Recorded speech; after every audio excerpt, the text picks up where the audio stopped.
Good afternoon, everyone. Good afternoon.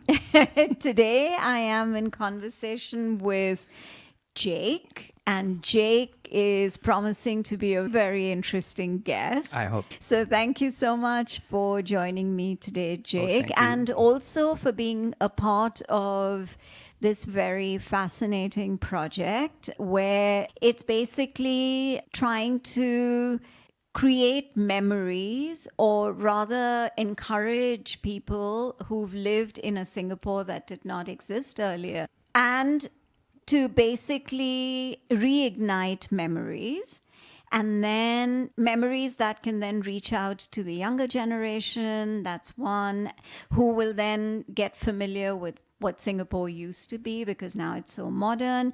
And two, also, it's a nice way of bringing things of the past into the present. So that's really the background. And then, of course, your memories will also be created into images. So we'll try and talk as much as we can about your growing up days and about you, your journey in general. So thank you again, Jake. Thank you for having me. Let's start with your childhood. Okay, I live in a rented shop house along McPherson Road. So where I lived is on the top floor, and as I looked out of my window, I could see many things happening. So I'm probably about between 4 to 7. So one of the memories I have was sitting there and counting the cars that go by with my mom, and that was our entertainment for the evening. And then I got a little bit disappointed after a while, and then we started to invent things like which car has 4 doors and not 2, and then we'll play a little game and see who gets more cars. So I see 4 more cars with 4 doors, I win. But the cars were like sporadically passing, and it's not much fun. But the fun part was actually watching people do their work. For example, there was a group of Adobe owners, so they would carry the clothes and for drying across the field. Where the field is where Stanford Tires is now. So Stanford Tires never existed. You have this green field with tall grass, and they will go there and hang all the clothes. So you see a tapestry of beautiful colors. Yeah. So that's the first impression I have growing up. Besides the smell of the coffee shop, because the other end of the house, you overlook the guy who's making coffee. But on this end, which is where the road is where the Adobe. And every day they will go up and hang their clothes in different colors. And it's like a mosaic of colors. And that is really very nice to watch, I think, from a young person's memory. And also on Thursday night, when it's dark, in those days, we don't have malls to go to, and I was only like 4 or 5, so we really look forward to that night when my mom would bring me and we will walk and find little things to do, like buying something to eat or watching the lights, and something special will happen. There'll be some performances along the way. Mostly, it was an experience, and we never felt that it was humid. The funny thing was, now if we go to the Pasar Malam, we will find it very hot. Yeah. But those days, never thought about it that way. It was something fun to do. So can you describe the market a little more? What kind of stalls were there in terms of the physical appearance of the stalls? They were like open tables. Okay. And they would just display the food items. I remember most distinctly, because it annoyed me a lot, is to have to stand there and wait for my mom to decide the clothes she wants to buy. And the clothes are really hanging all up there, and I look at them and I'm totally uninterested. Why is she spending so much time in this stall? But I have to wait. Then there are food, of course, and the store that sells those, we will call it the Chinese dessert.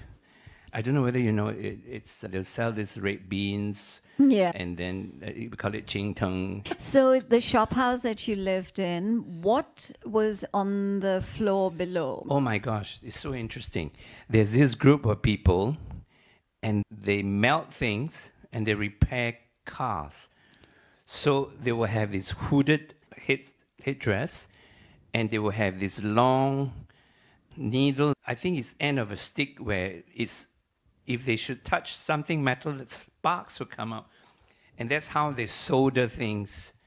And I would stand there for hours watching them do it before I go up to my house. So I will watch them do the soldering, and they will say, go away, because there's sparks coming out. But it was fascinating to watch them do that. So that's below us. And then alongside, when we walk further down, is a shop. I don't know what they sell, but in the evening, all of us kids will go there, and they have the metal gates. We will all stand there. You know why? Because we don't have television at home. 1963 still, so they have a television. So they will play a program called Time Tunnel. And all of us kids will stand behind the bars and watch the television that's 15 feet into the house. And they were very nice. They would let us watch. All of us kids would stand there and watch for an hour. It's in black and white. And then at the end of it, they will switch it off. They'll come out and say, okay, you guys got to go home now, in dialect. And then they close the door. We do that like quite often on Time Tunnel nights. Time tunnel nights. Okay. What was the one impact from your growing up days that still holds something special for you? What was the one thing, other than the caning, which you will never forget? Yes, it will be Chinese New Year, because you get to play with firecrackers. So we would light our firecrackers, run around the neighborhood. But when it comes to the day before, the eve of the Chinese New Year, so across you have all these factories on the right side, and they will hang the firecrackers outside the office in a tall, cascading way with a round bulb on top, which we will soon find out what it is. And then about an hour before midnight strikes, which means it'll be the first day of Chinese New Year, they will light the big red ones. So it will explode, and they will compete with... It ended who had made more money in that That's right. year. So Okay. it's a show of wealth. Yeah. So they will light, and they will go kabam, and then when it reaches the top, you explode in a crescendo. It was frightening, deafening, but at the same time exciting. This Lumina Vitae episode is brought to you by the Bloom Fund, managed by TRCL. The Bloom Fund is an intergenerational initiative dedicated to bridging generations and fostering meaningful connections between seniors and younger communities. By promoting shared experiences and mutual understanding, the fund aims to reduce social isolation, cultivate empathy, and build a more inclusive and compassionate society. Through strategic partnerships and ongoing research, the Bloom Fund continues to champion innovative arts programs that empower individuals to grow together across ages. There is a lot of awareness about and consciousness about the environment. That's one. And two, the fact that it can also be dangerous if it's not used in the correct way. And now there's so much more construction around, which for you growing up, there wasn't. So Yeah. I guess that makes a lot of difference. Obviously, you don't live there anymore, but Yeah. what kind of a transformation have you seen of the McPherson area that you lived in earlier growing up to what it has become now? Especially where your shop house was, where you lived. Does it still exist, or there's something else there now? About 30 years ago, I actually went back. 30 years ago. Yeah, Okay. maybe 20 years ago, I went back to Okay. actually look at that place that I grew up. So I went to the exact house, and I realized I couldn't go up because it's now somebody's office. So I rang the bell, and some bloke came down, and I say, I used to live here. Can I just go up and take a look? And he looked at me bewildered, but he let me in. So I went up to the stairs, and I went to that same room that I grew up. I said, can I go in? He said, yeah, sure. So I went in, and guess what? The window, it still has that old decoration. I don't know how to call it. It's like a flowery decoration, and it's very old, and everything is still the same.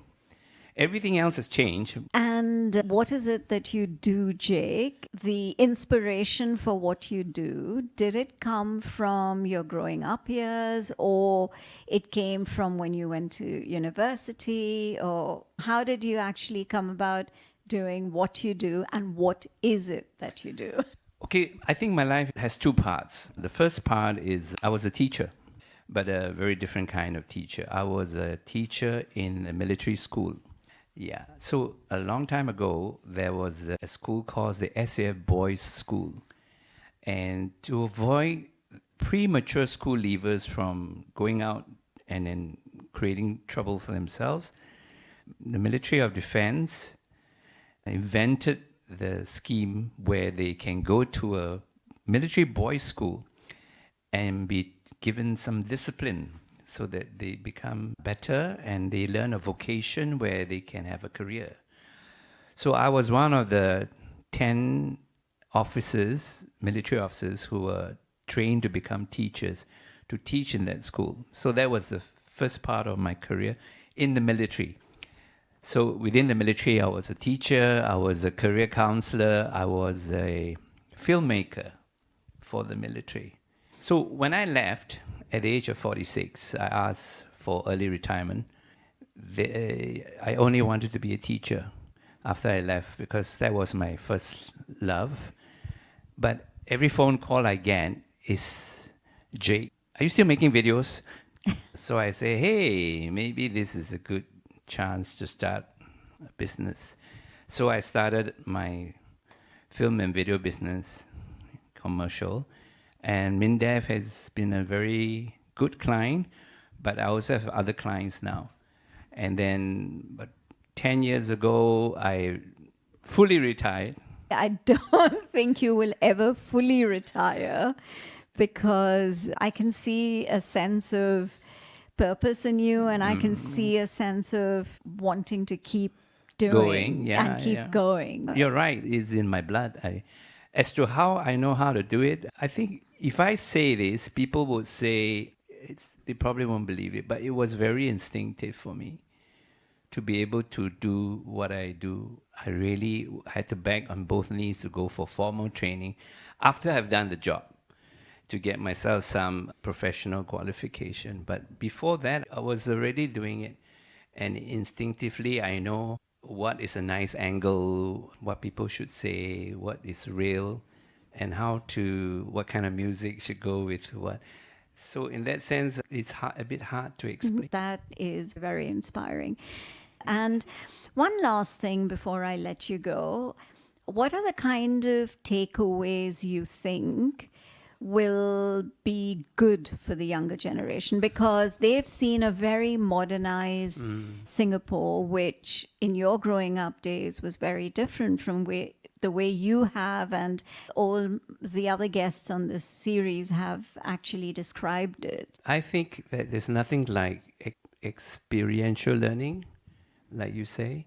So doing it and coming out of it, learning how it should be done, and you may not be successful in everything, but if you try and do it and go hands-on, the experience is very rewarding towards the end. You experience what's not in the textbook, not what's on your screen.